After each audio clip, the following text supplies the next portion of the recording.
Hi, I'm Bill Straubinger, and I'm hosting this webinar, Convert Prospects into Buyers. And we are really in for a treat today. Ridgely Goldsboro, who I know for quite a while, is going to give us a very exciting presentation. So let's go on to that next slide, Ridge. So for those of you who don't know about SCORE, I'll just give you a quick rundown. Our goal is to help small businesses through mentoring and education, which is one of them. We do confidential business mentoring, and then we also do webinars and workshops. We have an extensive online educational resource bin, so if you want to check that out, please do. Our clients are startups, established businesses, and we help people. We have over 50 volunteer mentors, and you can reach us, as it says there on the bottom, with the phone number, 914-267-6570, or we're on Facebook, Instagram, and LinkedIn. Okay, next. So everybody will be muted today during the presentation. Now you can go to the submit text questions there on the bottom, and that's the way you can ask us anything you want, and we'll handle most of the questions at the end. Okay, one more time. So the webinar is going to teach us how to deliver authentic messages that instantly connect with prospects to you, leading to more sales and profits. Now, I have worked with Ridgely for about 2 years, and he is incredible. His techniques, tools, and tips are going to really help you to make your business run smoothly and make you get in touch with the prospects that are right up your alley. So that's the great part of this, is that it's going to match you with your best clients. So with that in mind, Ridge, take it away. All right, Bill, thank you so much. Really appreciate the opportunity to be here and make some new friends and do a little mentorship, especially with you, Bill, since we've been together for a while now. So maybe you and I can dialogue a little bit throughout this thing, and you are the one person who can interrupt me with anything you want at any point in any way. Great, thanks. All right, so once in a while, something comes along that is so amazing and different and unique that it changes the way we view the world and our place in it. And those of us who adopt these new things, these new strategies, these new philosophies, can find ourselves both personally and professionally transformed. I believe there's a better way to know yourself, who you are and what you stand for, a better way to express that to the world, to share that with others, and so that in turn you attract better people, better colleagues, better clients, better customers, leading to a better business. And it all starts with knowing why you do what you do and how to express the mind type that is created by your why. So we have an awful lot to cover today. And my promise to you is that by the end of this, you will know a lot more about yourself, who you are, how to express what that means, so that in turn, through that authenticity, which I believe is today's #1 currency, you attract those great customers back to you with a lot less effort, a lot more organically, and makes business a lot more fun. So we're going to jump right in here. When you were an infant and you wanted milk, what did you do? That's right, you cried. And what happened? Well, somebody came along generally and gave you the milk. And suddenly there's an association that forms in that moment that says, crying equals success. So you wake up in the middle of the night, you're in your crib, it's dark and lonely and you're scared. What do? Same, you cry. And what happens? Somebody comes to comfort you. And at that moment, that association gets stronger. Crying equals success. And from that time on, every single time you needed or wanted anything, what did you do? Exactly, you cried. And let me ask a question. Anybody here have adult relatives that to this day still continue in that vein? Just checking.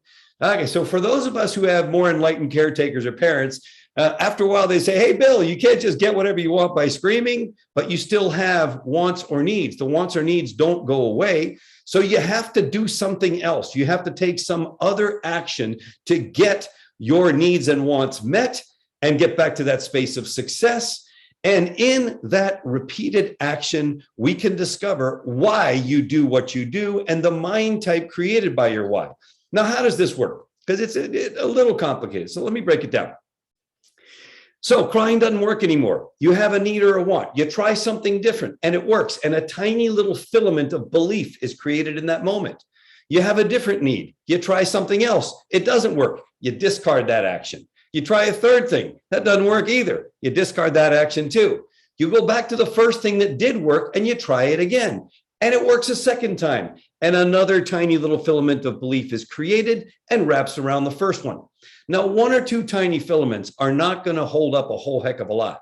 But what if you had hundreds, thousands of tiny filaments wrapped around each other to form a giant cable? What would that hold up? Anything. In this case, your belief system. And your belief system forms your mind type. So what is your mind type and how does it relate to your why? Your mind type is a lot like the chip that is running the decision-making all the time. It's the glasses through which you see the world. It's the way you perceive things. And it's a lot like a natural law. I have a mug of coffee right here. If I open my fingers, what's going to happen? It's going to fall and smash me in the head. Now I'm thinking to myself, it's a beautiful day at SCORE today. You know what? I think I'm really kind of over the whole gravity thing. So I'm over the gravity thing. If I open my fingers, what's going to happen? It's still going to fall and smash me in the head because it doesn't matter whether I accept it, reject it, understand it, embrace it or not. Gravity still affects me. Your mind type is just like that. It is governing the decisions you make 24 hours a day, 7 days a week, 365. And when you don't know your mind type, it's a lot like driving in the fog. You ever notice how when people are driving in the fog, for some reason they're gripping the wheel and yet they come and lean into this windshield as if somehow leaning a little closer is going to make it easier to see. Very tough to drive in the fog. When you know your mind type, when you know your why, it's like living with clarity. Everything is easier. And what I love about this is not some fad. This is not some new psychological trend. This is based in biology. In this case, the biology of the brain. If you look at the perimeter of the brain, around the perimeter, you have what's called the neocortex. Most people refer to that as the thinking brain. It's responsible for logic, data, information, features, benefits, speech, words, and language. The fact that we understand each other right now is because of the neocortex or thinking brain, obviously pretty important. However, and this is the key point, the neocortex or thinking brain doesn't make decisions. We make decisions in the feeling or limbic brain, which is actually at the heart of the brain in the middle of the neocortex. And then we justify those decisions with logic in the neocortex. So the decisions are made in the limbic brain and justified here. So who's had this experience? All the data, information, point to taking this action at this moment, and at the very last second, you recoil and say, whoa, whoa, whoa, stop. That doesn't feel right. That's your limbic feeling brain governing your decision making, right? Makes you cause you to take another hard look at it. So if we understand that the limbic brain feelings are where we make decisions, and then we justify them in logic, if you want to convert more prospects into customers, who do you want to talk to? The thinking brain that's going to think about it, or the feeling brain that is going to make a decision about it?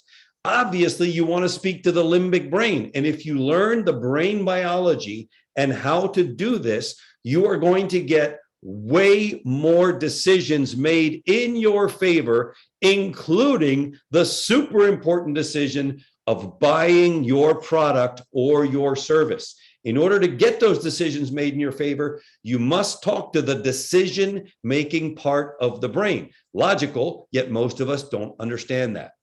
Now, I wanted to tell you just a little bit about my bizarre story. So, my great-grandfather was a dude named Theodore Hamilton Lastly, and he started a couple of bottling divisions of a little shop called Coca-Cola, as a result of which I grew up surrounded by enormous wealth. I remember at Christmas time, my grandmother, Theodora Lastly Ridgely, right? Rich people do that kind of crazy stuff with names, right? Theodore Hamilton Lastly, then you go to Theodora Lastly Ridgely, and then you get Ridgely, that's me, right? Just crazy stuff that happens with those people.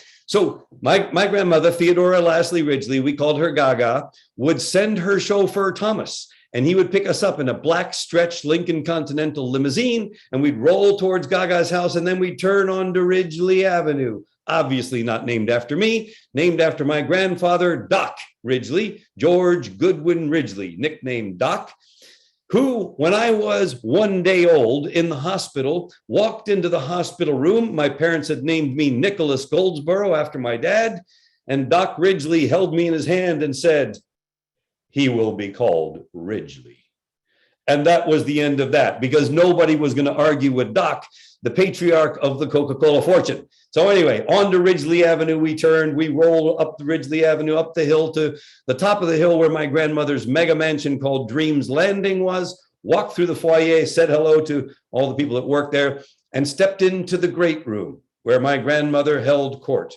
All of the rooms at Dreams Landing had a name. The great room was her space. And we'd find her there sitting on a throne-like chair, smoking cigarettes from a gold cigarette holder, with her Yorkshire Terrier named Tippy on one side, her white Pekingese named Teacup on the other side, two parakeets named Tuesday and Wednesday after the days they were picked up from the shop flying around the room. And behind her was a floor-to-ceiling glass wall overlooking formal gardens with a swimming pool so large that I had a sailboat in it. Yep, you just can't make that up, right?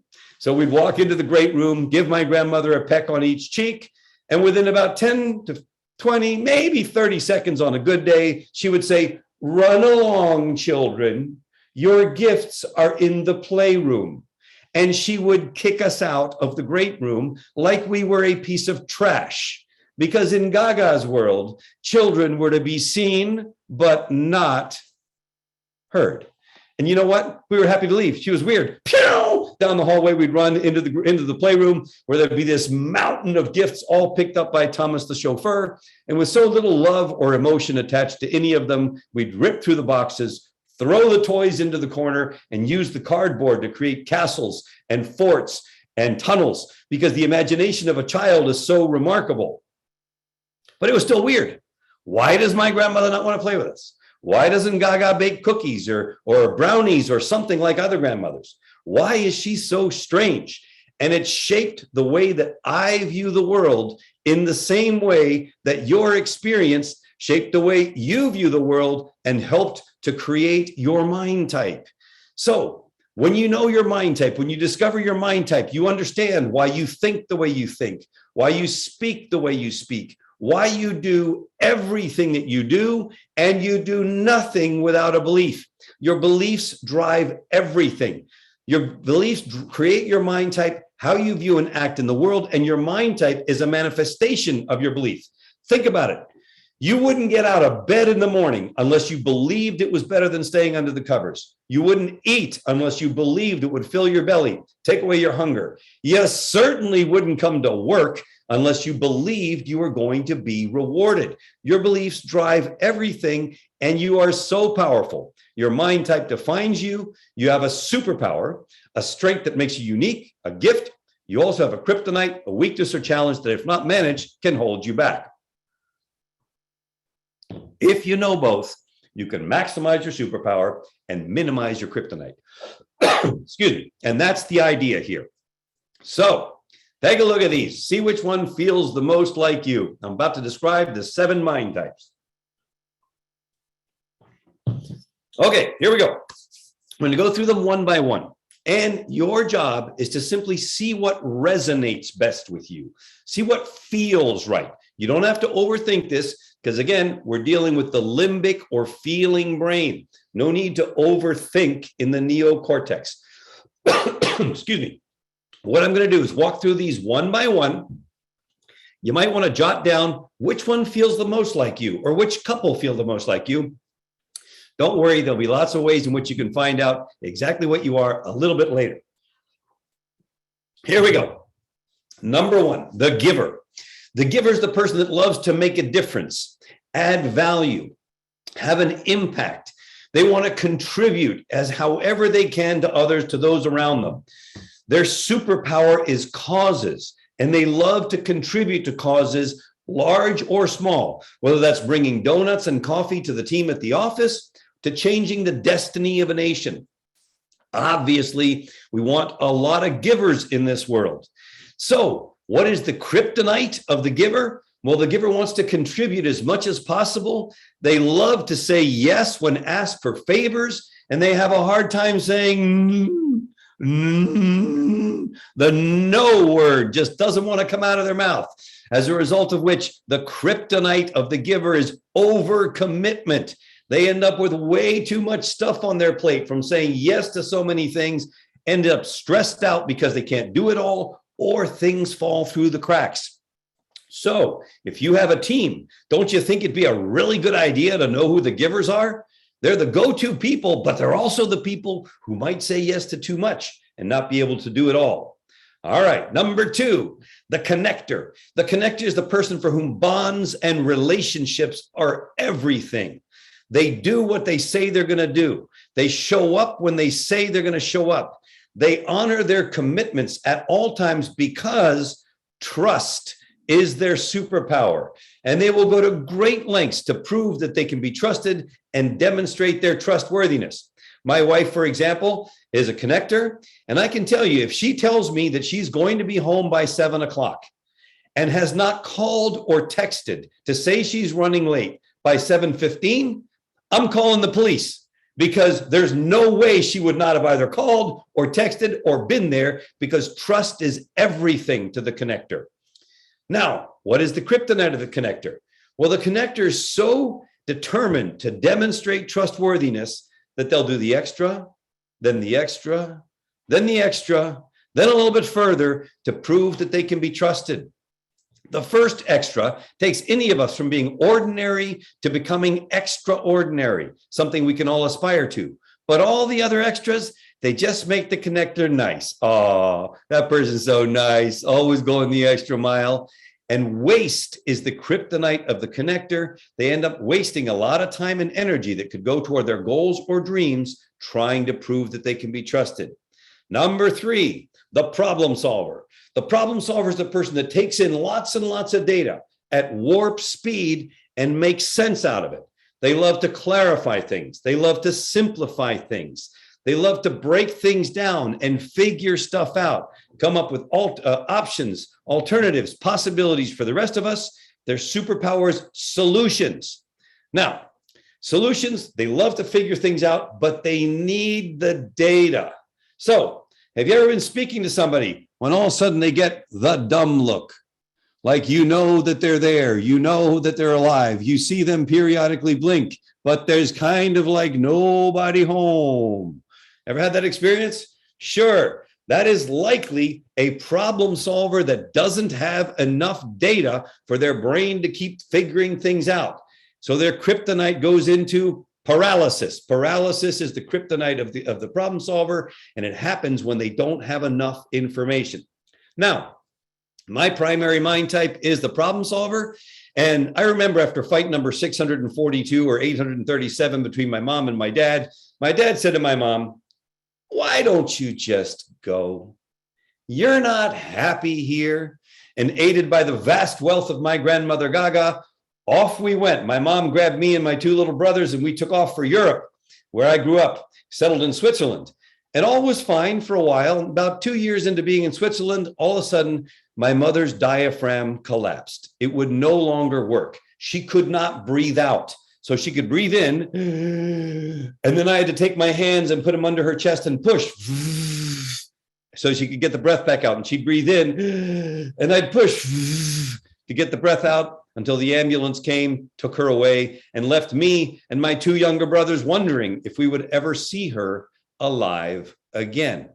So, who do you think showed up with her entourage the next day to take care of everything and save us all? Gaga, of course, right? Because money solves everything, doesn't it? And so here's Gaga. She's trying to take care of things. And we've already established my grandmother's great love for spending lots of time with small children. Yes?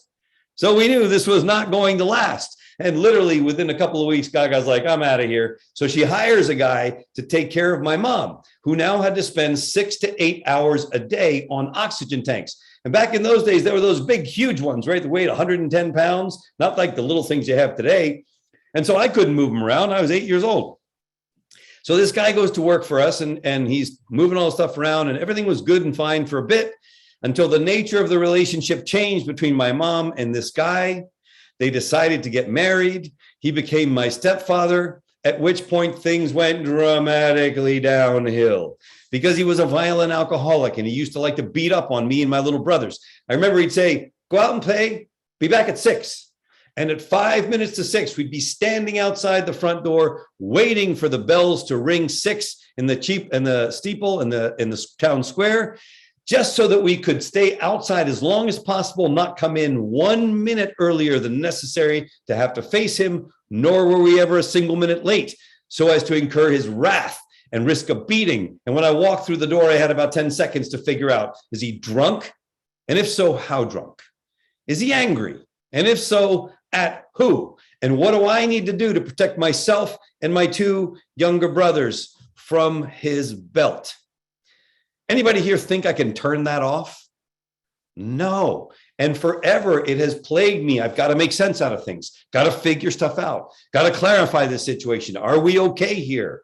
And until I began doing this work, I did not understand that leopards do not change their spots, and neither do human beings. We are who we are. We're going to be who we are forever. Our why is our why, and the mind type created by that is going to stay with us. And it's a gift. I actually am good at figuring stuff out. I'm good at making sense out of things. I've written 19 books, traveled all over the world, making sense out of things for people. And once I realized that, it became a real gift, something that I now cherish and appreciate, which I hope is the experience that all of you will have as you understand your mind type. All right, moving on. Number 4, the innovator. The innovator is the person that loves to find better ways of doing anything and everything, from reorganizing the garage to changing a manufacturing plant. That's what they do. They're always asking questions. Well, what about this? And what about that? And how about this? And how about that? Endlessly curious. Their superpower is improvements. They want to improve everything they come into contact with. Now, here's the challenge though. Innovators, they have a really hard time ordering food in restaurants. Who here's had this experience? You're at a restaurant with a friend, they happen to be an innovator, they're looking at the menu and they say, oh, I'd like to have that, but maybe this is better, but maybe that's better. And so they call over the waiter or the waitress, they say, excuse me, what's your favorite thing on the menu? And the waitress says, oh, people really love that. And the innovator does this. That sounds good, but could you do it this way, and this way? And they try to make it better. Anybody relate to that? You have a friend like that or a few friends like that, right? Exactly, you do. That's the innovator. They can't help themselves. Improvements is their superpower. What's the kryptonite? Change for change's sake. They're always looking to change everything. And certain things are better left not changed. Economically doesn't make sense. For morale, it doesn't make sense. So the kryptonite of the innovator is change for change's sake, or just change. Number 5, the perfectionist. The perfectionist is the person that understands that if you do A, then B, then C, then D. E is predictable. You can look into the future. You can see what's coming. You can expect. You can forecast, right? The perfectionist is the person that knows that there's a right way to do things and things should be done right. They love processes, procedures, SOPs, and their superpower is systems. They love to put systems in place, implement systems, execute systems, and operate by systems. What's the kryptonite of the perfectionist? Well, that right way turns into my way or the highway. And the kryptonite of the perfectionist is rigidity. They're a little bit too stuck in their way, don't embrace lots of change and options and possibilities from others that surround them. Number 6, the rebel. The rebel is the person that thinks differently, lives outside the box. These are the people who are constantly challenging everything, challenging the norm, challenging the status quo, challenging the vanilla, challenging the middle of the road. Can you imagine the day that Steve Jobs walked into his team of engineers and said, hey guys, give me one of these, no buttons. I don't want any buttons on this anymore. Y'all get rid of the buttons. So I know some of y'all are very, very young, but they did used to have buttons. I'm just saying, right? Just saying. Who are these guys? They're the disruptors. They're the people creating the new normal. They're the ones that are visionaries in their own right. What is their kryptonite? Isolation. So their superpower is challenge. They love to challenge everything. Kryptonite isolation. Why? Well, because when they're challenging everyone, people push them aside or they'll self-isolate because they feel misunderstood. So again, superpower is challenge. Kryptonite isolation, and finally, the master. The master, the person that has massive intellectual capacity, huge, big brains, always looking to take things to the next level using their monster intelligence. Their superpower is depth. They want to go deeper on everything that they're interested in. These are the kind of people that would buy an ant farm just to watch the ants and try to figure out, how can it be that these tiny little creatures are so remarkably productive? Now, what is the kryptonite of the master? The kryptonite of the master is complexity. Their giant brains overcomplicate things for the rest of us. We can't take it all in. They're the kind of people that you know they're really smart, and you know you want to ask them a question, but what comes out of your mouth is, hey, listen, I got a question to ask you. I know you probably know the answer, but could you just give me the short version, right? Because these guys overcomplicated, and gals. All right, looking at all 7 of the mind types. Number 1, the giver, loves to make a difference, have an impact, add value however they can, contribute to causes, their superpower, kryptonite, overcommitment. Number 2, the connector, all about bonds and relationships. They do what they say they're going to do. They honor their commitments. Trust is their superpower. Waste is their kryptonite. Number 3, the problem solver. The problem solver is the person that makes sense out of things, clarifies things, simplifies things. Their superpower, solutions, kryptonite, paralysis when they don't have enough data. Number 4, the innovator. The innovator, always looking for a better way to do anything, asking questions. What about this? What about that? Superpower, improvements, kryptonite, change for change's sake. Number 5, the perfectionist, understands if you do A, then B, then C, then D, you know what E is going to be. You can forecast into the future. They do things the right way. Systems is their superpower. Rigidity is their kryptonite. Number 6, the rebel, thinking differently, living outside the box. Challenging the norm, the convention, the middle of the road, the status quo. Challenge is their superpower. Isolation is their kryptonite. And finally, the master, always looking to take things to the next level. Depth is their superpower, massive intellectual capabilities, and complexity is their kryptonite. So we're going to run a poll. Let's see, what do you think might be your mind type? Just click in there. What do you think might be your mind type? Number 1, the giver. Number 2, the connector. Number 3, the problem solver. Number 4, the innovator. Number 5, the perfectionist. Number 6, the rebel. Number 7, the master. And don't even overthink it. Just go for it. What resonates the most? What feels right at this point to you? Click on which one you think is your mind type, and we will get the votes here in the middle in a moment. Bill and I do not get a vote, but we both know our mind types because we've been together for a couple of years. All right. In just a second, we're going to reveal, look at this, lots of givers, 9% connectors, 18% problem solvers, 12% innovators, 26% perfectionists, a little bit of rebel, a little bit of master. That's about right, actually. That's about the normal demographic. You have 29 plus 9, 38% are givers or connectors, and that's about right. Somewhere between 30 to 50% are givers and connectors. Then you're going to get the problem solvers, perfectionists, and innovators are going to form the middle block. So givers and connectors are emotionally based mind types. Problem solvers, innovators, and perfectionists are analytically based mind types. The rebel is the outlier, and the master is the specialist. All right, great stuff, everybody. Appreciate everybody voting in on the poll. Really interesting to see all of that. Okay, so here's the thing. Now you know your mind type. You can express things in a powerful way. And what is it that people have to buy into before they buy your product or service?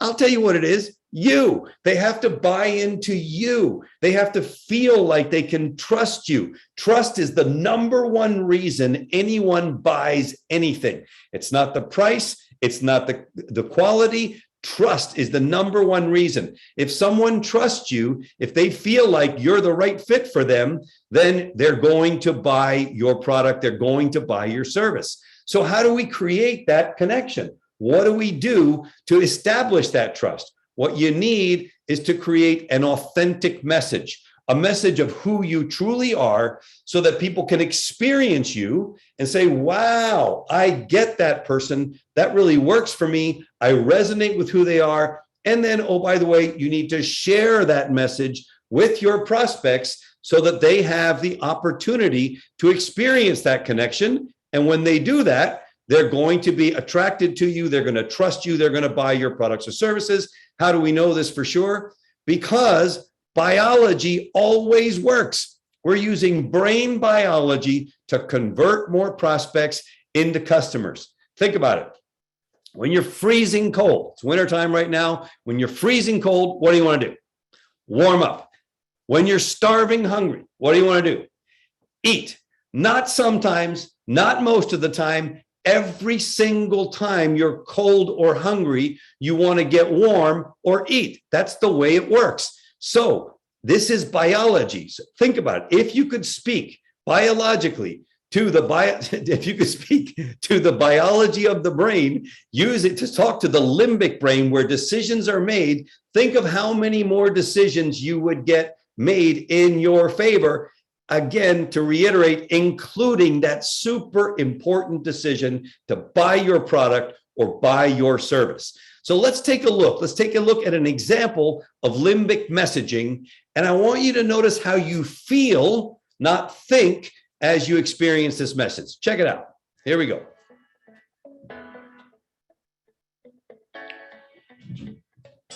We believe. We believe in home and all the magical things that come with it. We believe in forts made from sofa cushions and blankets, picking the frosting off the mixer, and hanging masterpieces on the refrigerator door. We believe in gardens and that the sun recharges your soul. We believe in sending your neighbors smoke signals and celebrating for no reason at all. We believe in Friday night sleepovers, Sunday morning sleep-ins. We believe in the man cave,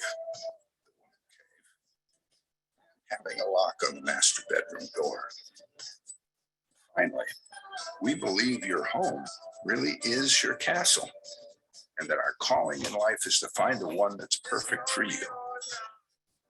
Coldwell Banker, fulfilling dreams for over 100 years. So powerful, right? Now, think about what these guys did, because it's really, really interesting when you get it. They said, we believe in the man cave. We believe in the woman cave. We believe in having a lock on the master bedroom door. All of those are invitations. If you get what they believe, if you believe what they believe, suddenly you are connected to Coldwell Banker. So when it comes time to buy a home, where are you going to go? You're going to go to Coldwell Banker because you have that connection with them already. I want to show you another example. This time it's a website. Obviously, Coldwell Banker is a giant company. You might think, well, what does Coldwell Banker have to do with me? I'm just a small business owner. Well, take a look at a side-by-side. This is a very interesting situation. Gentleman by the name of George McInnes created a company called McInnes Brothers in the middle of the last century. He's older now. It's a construction company in Shreveport, Louisiana. They do a lot of giant projects, about $500 million a year in revenue. And he taught the construction business to his son, Proctor McInnes, who went out and created McInnes Builders. So you have McInnes Brothers with George and McInnes Builders with Proctor. Proctor came to a presentation just like this one and came to me afterwards and said, Ridgely, I need that limbic messaging. I want that on my website so I can convert more prospects into customers, just like you're talking about. I said, Proctor, no problem. Let's get that done for you. And I want to show you a side-by-side comparison so you can really experience the difference between traditional messaging with George and McInnes Brothers and limbic messaging with Procter and McInnes Builders. And again, I would encourage you to notice how you feel as you're watching this and experiencing this, not how you think. Take a look, check it out.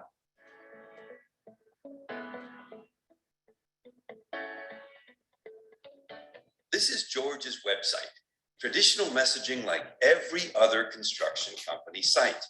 There's a building they built on the front, and the text reads, established in 1947, blah, blah, blah, just like everybody else. Nobody cares. This site doesn't touch you nor motivate you to take action in their favor. Here's Procter's website with limbic messaging. We believe in changing skylines. Wow, what a difference, right? Super powerful. You feel good when you see this. Let's go to About Us. McInnes Brothers built a reputation for quality, integrity, and fairness.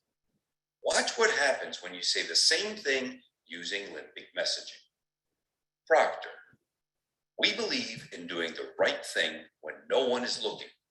In this message, Procter is also demonstrating the virtue of integrity, though in a way that touches you in your limbic decision-making brain. Here's George's classic services page, all about what they do, what they offer, what they sell. Check out Procter. We believe in big boy toys. Puts a smile on your face, makes you feel good about being here. On to the traditional portfolio page. Here's George, no more than a bunch of photos. And here's Procter, talking about what he stands for. We believe in looking you in the eye and that a handshake constitutes a deal. The portfolio of work is below the limbic message. As you can see, limbic messaging is a complete game changer. And here's the bottom line. McInnes Builders has so much business, they cannot take on new clients. They are slammed with business on a continuous basis. And I can't say that it's all due to the limbic messaging, but we certainly know that part of it is due to the limbic messaging for sure. Procter gets constant compliments on his website. People saying, wow, it feels so refreshing, feels so different. So who here on this particular, watching this right now or on the replay, thinks you might benefit from some limbic messaging? Well, only if you want more prospects to convert into customers. In that case, you definitely will. And I want to show you one other example from a big company to illustrate a very specific point. This particular commercial is actually on the air right now. Take a look. We believe in the power of helping hands, covering every detail, making space for everyone, teamwork that works, so you can find ways to stay close. We believe in always taking care.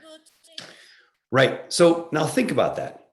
If you believe in always taking care, you relate to what Target has to say. If you believe in the power of helping hands, when they say we believe in the power of helping hands, what is that like?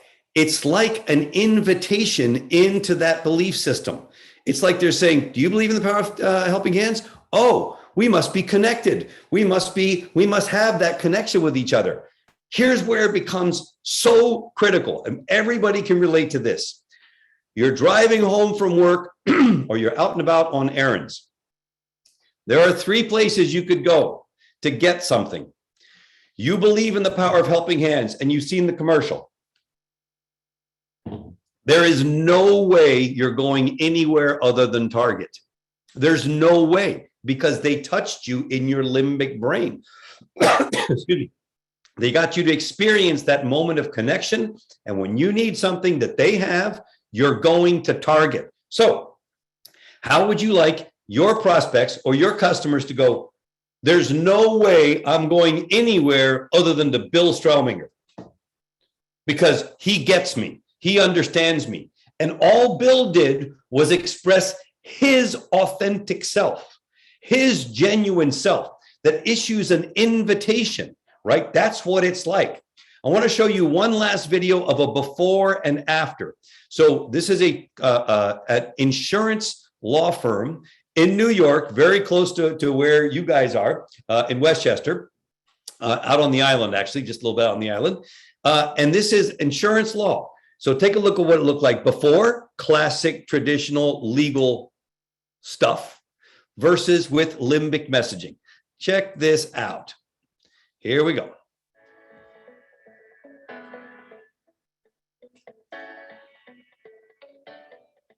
Here's what the homepage looked like before we worked with them. Classic law firm website, same as everyone else's, motivates no action in their favor. Let's take a look at what it transformed into. What a difference, right? We believe that doing the right thing matters. This is one of the limbic messages right from their client avatar formula portal. Here's the old About Us page. And here's the new. Look at the limbic subhead. Everything we do is directed to specific outcomes for you, our client. Achieving your success is our mission. Here's an old tab, basically a list of people that motivates no behavior in their favor. It's now called Meet the Team, and look at the difference. This kind of messaging makes your prospects want to do business with you. It makes your clients proud to talk about you and recommend you. It changes everything about the way you're perceived in the marketplace. Their limbic messaging frames the way you feel about them. If you resonate with their message, you become an ideal client for them. Yeah, think about that. We believe in relationships that last. Now, if you believe in relationships that last, you have an instant connection with this law firm. So when it comes time to need a lawyer, who are you going to call? You're going to call the people who believe what you believe. We believe in relationships that last. So at the end of the day, what does all this mean? It means that without limbic messaging, you face the same two problems over and over and over. You don't attract enough ideal prospects, and you don't qualify anyone's, which means you will get a lot of the bad ones. I love to say there are three types of clients out there. There's the good, the bad, and the ugly. And we don't want the bad or the ugly. We only want the good. To do that, we need limbic messaging. And if you don't have that, it makes your sales inefficient and expensive. You're having to sift through all these people as opposed to attracting the ones that are the ideal client, like a giant magnet. You want to promote, bring them in, nurture them, and then what happens? Revenue comes out the other end. Literally, you become a giant magnet for ideal customers. So I wanted to invite everybody before we're going to get very close to getting to Q&A. I see there's some questions already that Bill's going to tee up for us. I want to make sure I answer as many of those as I possibly can to support you. But before that, I do have a gift for you. I have an entire course called the Customer Conversion Formula. It's at customerconversionformula.com. It is free, 100% free. Go there, check it out. You'll discover your mind type, create messaging. There's multiple success cases. You can see all kinds of stuff in there. Just go to customerconversionformula.com. There's some other things you can get there if you want to, but the customerconversionformula.com course is 100% free for you. Now, Bill, before we jump into question and answer, do we need do I close the loop on what happened with Coca-Cola for everybody, or should we let that slide? No, go ahead, close that loop. All right, here we go. I'm going to give you the rest of the story. So as you can see, I obviously survived my stepfather. And when I finally graduated from college, I said to myself, I'm out of here. And I took my $3,000 that I'd saved up doing summer jobs, my brown Toyota Starlet, a big boombox, you know, the one you used to play cassettes. Do you have one of those, Bill, back in the day? A little boombox, right? Yes, I did. Yep, exactly. And I headed out to California, to Hollywood, because I was going to be a movie star. Yeah. Now, that didn't really work out. You know, I found out when I got there that they actually didn't need me. Go figure, right? So I did, in fact, get into business, and I went to law school, and I'm sitting there 2 years into the deal when my mom calls me up and says, son, your grandmother's passed away. You need to come home. Okay, fine. So back home I go, and you can only imagine the pomp and circumstance for the funeral and burial service of Theodora Lastly Ridgely, aka Gaga, to me. And so we're at the funeral, at the burial grounds, and my mom says, "Son, I need you to come to some family business. Come on into this offices of so-and-so and so-and-so tomorrow morning." I'm like, "Mom, I'm in law school. It's obviously going to be the reading of the last will and testament. I'll be there. Don't worry." So the next morning I show up, and this giant table, right? This oval, huge table, 5 stacks of documents for the family on one end, 5 or 6 lawyers on the other end, super crazy. And sure enough, there it was. Last will and testament of Theodora Lastly Ridgely, aka Gaga, to me. And we start reading it, and it said exactly what I thought it was going to say. Mom inherits all the money. I'm like, okay, great. Can I go back to California now? But wait, at the very end, there was a codicil, an amendment, and it said, my mother's disinherited. And then there was a second one. My mother's back in again. And then there was a third one. My mother's disinherited for the second time. And I'm like, wait a second. So when we were in Switzerland and we're living in the big, huge house on the hill, and all of a sudden mom came to us and said, "Hey, kids, I'm sorry, there've been some changes. We need to downsize, and we had to move into a small apartment with a little beater car." And then we moved to Spain, and my mom bought 3 side-by-side condominiums, blew out the walls between the 2 in the middle, right? 2 walls in the middle. What was going on? Well, yeah, you get it. We're in, we're out, we're back in again.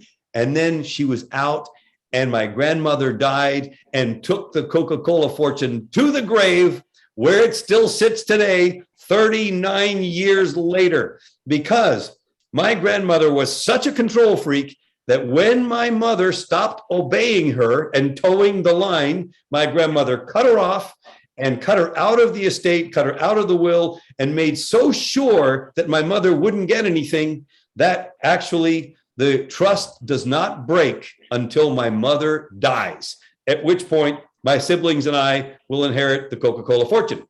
Can you guys imagine how the calls go with my mom? "Hey, mama, how you doing? Great. Oh, bummer. I mean, excellent. I'm so happy." I'm kidding. I love my mom. I brought her down to where we live. She lives 5 miles from here. She's in great health, and I hope she stays that way for a long, long time. But I will share with you that there will come a day when she does pass away. I'll go to the vaults of PNC Bank where all the family treasures are, heirlooms, and I'll put on a ring from the tomb of Tutankhamun. And at that moment, I'll look up and I'll say, "Wow, Gaga, thank you so much for what you did. Because as a result of what you did, we had a chance to live a normal life." What would have happened to my mom if she'd inherited all that money without any training? What would have happened to us? We would have become something other than what we are. One day there'll be a liquidity event. And in the meantime, I'm here to serve all of you. Bill, so what do we have in the way of questions? Ridgely, great wrap-up story, and I can't wait till you inherit that money. Yeah, me too. I'm gonna be the first person to give you a call. There you go. So, yeah, we have a couple of questions that I know you usually get. It's the double-sided question of how can we find out our type for sure, and then how can we determine our customer's type? Yeah, so the first part's a lot easier than the second part. To figure out your own mind type, definitely go over to customerconversionformula.com, opt in, get the free course, and it'll take you through a lot more depth on how to do it. Now, when it comes to figuring out your customer, there are 2 methodologies that I'm going to recommend. Number 1 is there are communication keywords that go along with each mind type that are as powerful as using your name. If I say John, Bill does not respond. But if I say Bill, Bill responds right away. He's trained since very, very small to respond to Bill. That's his name. There are keywords that correspond to each mind type. And when you know what those keywords are, you can listen for them, pay attention, because we all speak in our language on a daily basis, ongoing basis. So if you go to customerconversionformula.com, you'll learn all about the keywords, and you'll be able to figure that, help determine your customer's mind type. What is the other way to do it? The other way is a lot trickier, and it takes practice, but I'm going to give it to you anyway, because our friends at SCORE, we got to give them as much as we possibly can. So what you're going to want to do is ask the following question. hey, we're getting ready to do some business together, and I really want to make sure that we're successful. What would look like a home run to you? Get the person talking about themselves. What would look like a home run to you? They're going to say, well, a home run to me looks like this and this and this and this and this. So here's the second question you're going to ask them. What about that makes it a home run? So you're peeling back the levels of the onion to find out what drives them, what motivates them. And here's the third question. Why is that important to you? And if you listen to the words behind the words, after going through the training on all of the different mind types with those three questions, what looks like a home run to you? What about that would make it a home run? Why is that important to you? With those three questions and a little bit of practice, you can determine anybody's mind type. And it's really, really powerful because when you know those things, you literally have ninja powers of influence over others. What else, Bill? What else you got for me? Wow, great. That was terrific. Thanks, Reggie. Here's another one. What mind type is Coldwell Banker? So Coldwell Banker is an institution, and in that, what they tried to do was appeal to as many different mind types as possible, right? That was very, very smart on their part. That's why you saw them go through, we believe in the man cave, we believe in the woman cave, we believe in masterpieces on the refrigerator door, we believe in a lock on the master bedroom door. They were trying to appeal to all different types of mind types to get others to say, hey, I believe that too. Coldwell Banker must be the real estate agent for me. Now, that's not what I recommend that everybody do, by the way, because it's very, very difficult. Coldwell Banker is a giant institution. What you want to do with your business is become really good at expressing who you are. What is your authentic self, your genuine self, so that you issue invitations with your belief statements. Like we saw with the law firm, we believe in relationships that last. Well, that is genuine and authentic to them. I did a workshop with them, and that's one of the belief statements that the team at the law firm came up with. So they put that out there. It's authentic. It's genuine. We believe in relationships that last.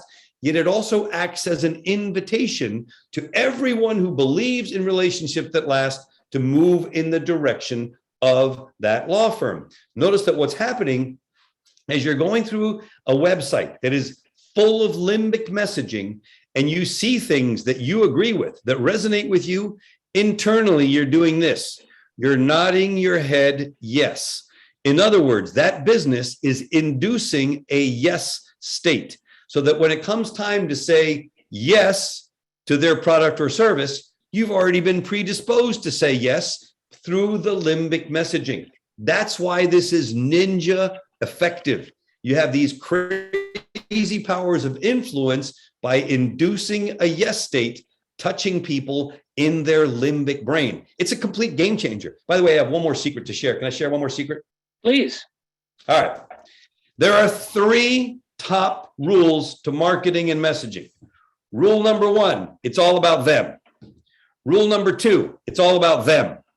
Rule number 3, you can probably figure out, right? And yet I see everywhere all the time, people on their websites, on their social media, talking about themselves. I'm so great. I'm so amazing. We are awesome. Blah, de, blah, de, blah. Nobody cares. Because nobody cares about you. What they care is what can you do for them? That's what they care about. So number 1, invite them into your belief system using limbic messaging. Number 2, make your copy on your website customer centric.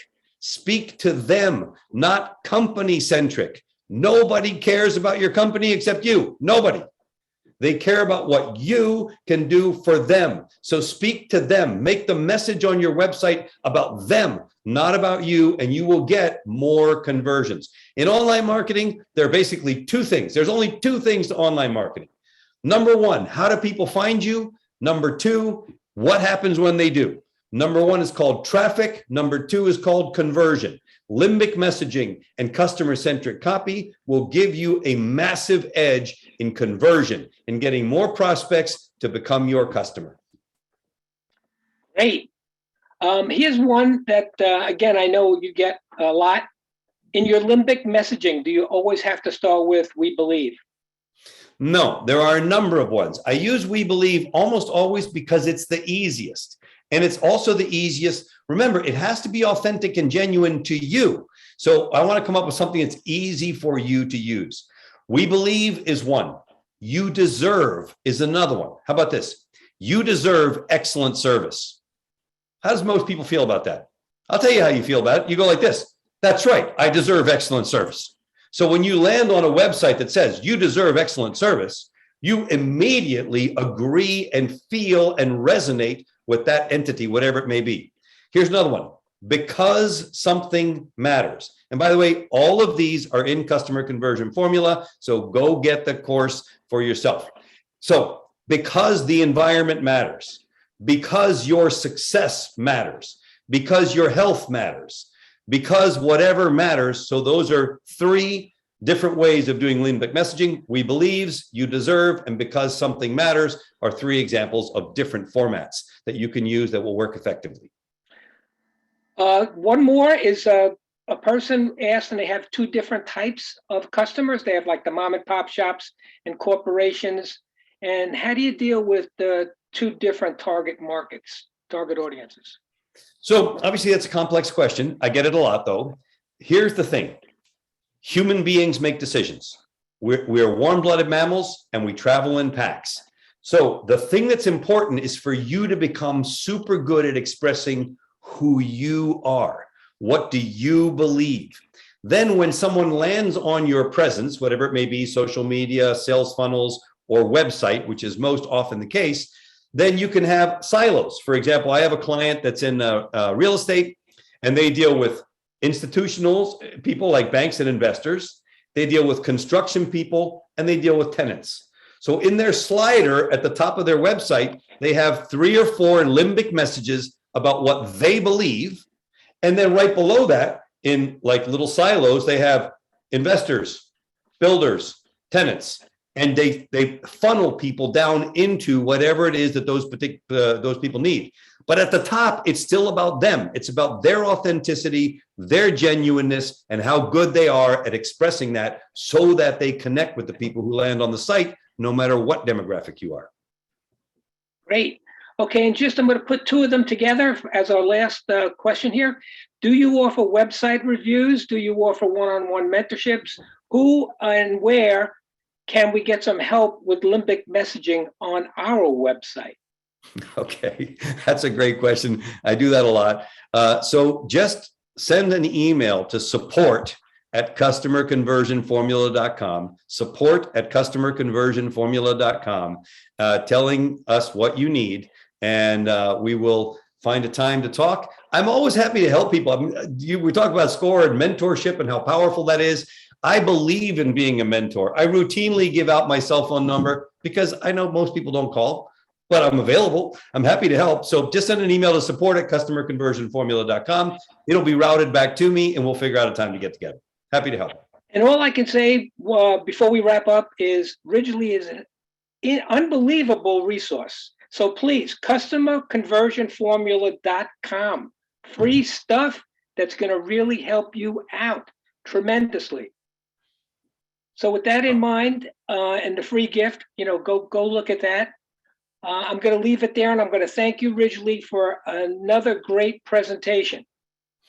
Thank you, Bill. I appreciate you being the host, and I appreciate the opportunity to connect with so many fabulous people at SCORE. You guys are great. Let me know what I can do to serve you. It's why I'm here in this world. Thanks so much. Also, tell people about this. There's going to be a recording of it. So if you know people that would benefit by this, have them look at the recording, and that would be great.